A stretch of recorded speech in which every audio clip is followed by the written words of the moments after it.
Hey everybody, thank you for joining me today. So today's video, we're going to continue on from yesterday's technique. So we already used the gilding flakes. Now we're going to actually create final projects with those four elements, okay? So I've already kind of figured out what I'm going to do with the more coppery color backgrounds. We're going to go ahead and attach these to a regular A2 size card. I used some Nina cardstock that I had. I folded or scored it at 5.5.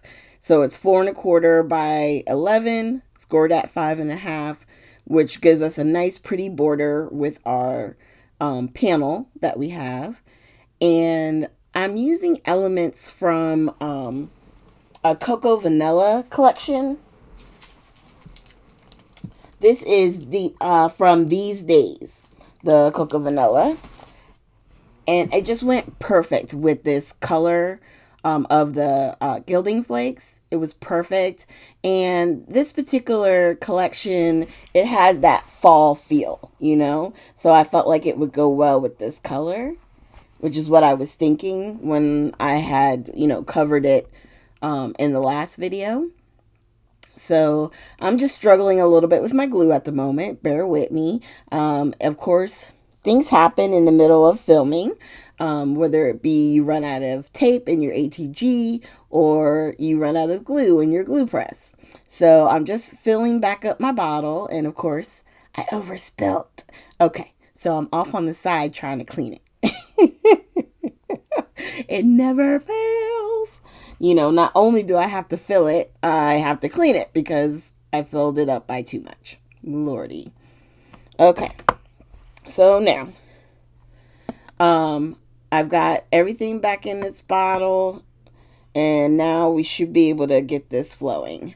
I think I still have a little bit of an issue, but I just use my little pin and I'm able to get it moving again. I think I have to do it like a couple of times, but it winds up working. All right. So now we have that. That was a frame, and then I put one of the pattern papers behind the frame, and then I have a sticker that says, oh my goodness, oh, it's right underneath me.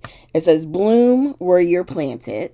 So I'm just putting a piece of foam underneath of it, and I'm trimming it down so that I can kind of hide the foam underneath. Yeah, you can see it from the side, but the foam I used was white, so it kind of just all blends in. We're going to add a little bit of glue and then put this right in the center. If you wanted to, you could add your sequins, your gems. I am going to surprise you all. There is no splatters on any of these cards today. I know, but don't worry, because come Friday on our 8 p.m. live that I'll be having to celebrate my 50th birthday, I will be splattering. You can almost guarantee it, okay? So now I'm going to put this cut apart that came in the collection. It was part of one of the 12 by 12 papers. I just cut it out. It was blank in the center, and I felt like it was a good place to put one of the ephemera pieces and then like a sentiment that I had off to the side that I had pre-cut. So once I get this glue moving again, I'm just going to glue it right in the center. And then I'm going to attach, I wasn't going to use the glue tape, but there was enough room, so I just went ahead and put some of the ATG, and then I'm laying the ephemera, and then next to that I'm going to put a little piece of foam under Gather Together, because it's like a mom and a child, they're reading on a blanket, and then I thought Gather Together was a good sentiment to put with it. We're just going to put a little bit of glue and then put this down on the bottom right. And that's those two cards done. Now, if I had found my tool, my distressing tool, I would have distressed the edges of the pages that we did with the gilding flakes. But like I said, I can't find it. Hopefully someday it'll pop its head back out and I'll be happy again. But for now, we're just going to keep it moving.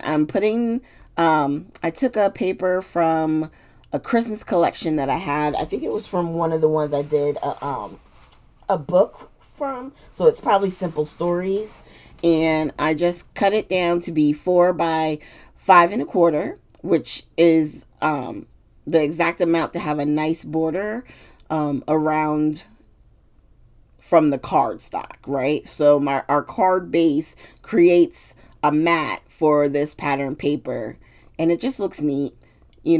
I just like how they come together. So we're going to use the Marys. And what I decided to do, I have this Tim Holtz um, Ideology Christmas 2024 sticker book. And I was looking to see what I could put with the Mary that would make for a nice title. So I wind up going with this red one that says A Wonderful Christmas Time. And I thought, well, what if I cut it in half? And so it'll say A Wonderful Merry Christmas Time. I thought that would be good. So that's what I'm pulling out here. And we're going to cut it in half. And then on each end, opposite ends, I'm going to put a little flag because there's a lot of space in between. And I moved to put the Mary more in the center.